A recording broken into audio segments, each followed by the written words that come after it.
बिस्मिल्लाहिर्रहमानिर्रहीम। अस्सलाम वालेकुम दोस्तों, कैसे हैं आप सब। मैं हूं ईजान अंसारी और आप देख रहे हैं ईजान अंसारी फूड सीक्रेट्स। अल्लाह बरकत दे आपके खानों में, आपके रिज्क में, आपके जायकों में। तो मेरे तरफ से जैसे मैंने आपके लिए बगैर तेल और ऑयल के पकोड़े बनाए थे, आज आपके लिए दही बड़ों की रेसिपी लेके आया हूँ। बगैर तेल में फ्राई किए, बगैर घी में फ्राई किए, सेहत के लिए भी बहुत शानदार चीज़ और जेब के लिए भी बहुत ही आला चीज़ है।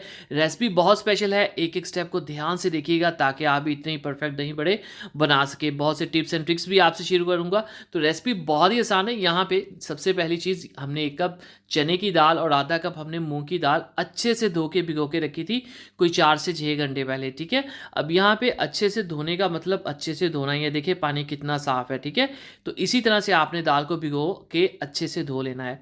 तो यहाँ पे देखिए दाल ने पानी अच्छे से पी लिया है, मतलब कि ये रेसिपी के लिए तैयार हैं। ठीक हो गया। चलें जी, अब हमने क्या करना है, अब हमें चाहिए एक बहुत ही खुरदरी सी कुंडी जिसमें हमने इसको अच्छे से पीस लेना है। और ये देखें बहुत आसानी से हो जाएगा। आप ये चॉपर के अंदर या ब्लेंडर के अंदर या मशीन के अंदर कर सकते हैं मसाले वाली। ठीक है, तो मुझे ये इजी लगा तो मैं इसमें कर रहा हूँ। देखिए ये दानेदार आपने इस तरह से कर लेना। ठीक है, हल्का फुल्का पानी भी ऐड कर दें, कोई मसला नहीं, लेकिन थोड़ा सा जस्ट। ठीक है, तो यहाँ पे बिस्मिल्लाहिर्रहमानिर्रहीम हमने अच्छे से इसको जो है वो पीस लिया है। और यहाँ पे अब इसमें कुछ मसाले जाएंगे जो कि बहुत ही अहम है, ध्यान से देखिएगा। 1 टीस्पून इसमें हम नमक ऐड कर देंगे, ये लें जी।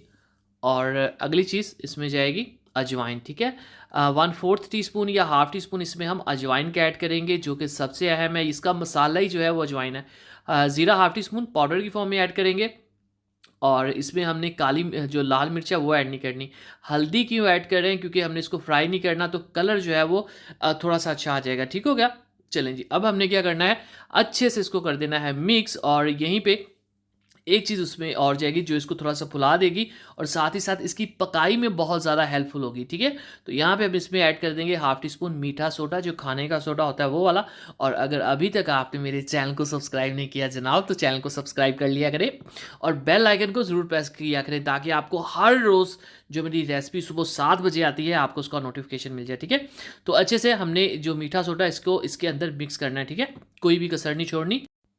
और यहाँ पे देखें इसकी कंसिस्टेंसी क्या है। ठीक है, इससे ये ज़्यादा गाढ़ा नहीं होना चाहिए। अगर इससे गाढ़ा हुआ तो ये सख्त बन जाएगा पकने के बाद। ठीक है, तो हमने इसको नरम सा ही रखा है। ये देखें, जैसे भी हम इसको शेप भी दे सकते हैं और है भी ये बिल्कुल नरम। ये देखिए मैं आपको उंगली से चेक करवाता हूँ, ये देखिए आप।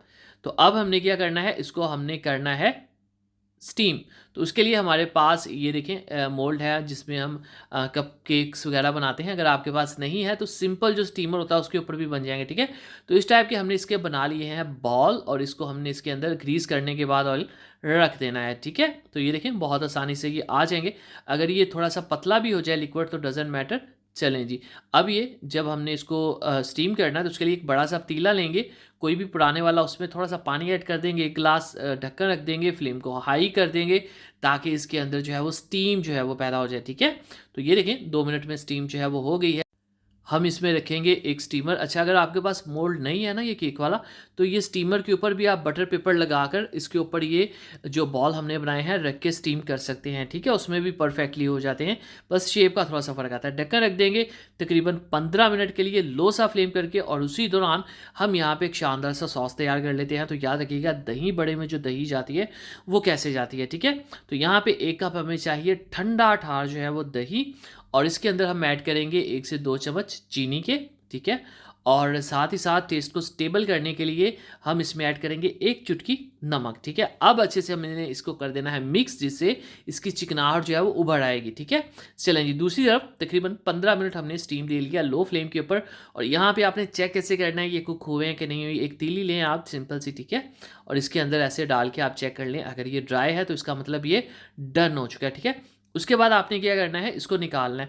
और निकालने के बाद अभी ये आपको ऊपर से हल्का सा गीला फील होता होगा, लेकिन ये कुकड है। ठीक है, आराम से इसको हम निकाल लेंगे, बहुत इजीली ये निकल जाएंगे। और फिर आपने इसको रख देना है खुली हवा में कुछ 10 मिनट के लिए।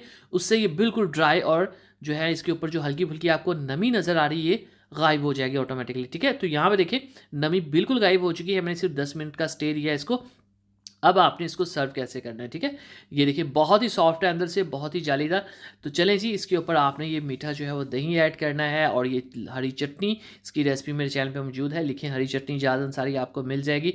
इसके साथ आलू बुखारे की इमली की मीठी चटनी, लिखें इमली आलू बुखारा चटनी जाद अंसारी, ये भी आपको मिल जाएगी। थोड़ा सा चाट मसाला इसके ऊपर ऐड करेंगे, और तो माशाल्लाह अल्हम्दुलिल्लाह, देखें जी मेरे अल्लाह की शान, उसकी रहमतें नेमतें और बढ़ते जुदी सटे हमारा तो खानों में। तो मेरे पास oil free, without oil, no oil दही बड़े की रेसिपी तैयार है। इसी तरह नो ऑयल पकोड़ा रेसिपी के लिए, नो ऑयल चिप्स की रेसिपीज के लिए, फ्राइज़ की रेसिपी के लिए, नो ऑयल पापड़ की रेसिपी के लिए हमारे चैनल के वीडियो सेक्शन में जाइए। दुआ में याद रखिए। अगली वीडियो तक अल्लाह हाफिज़।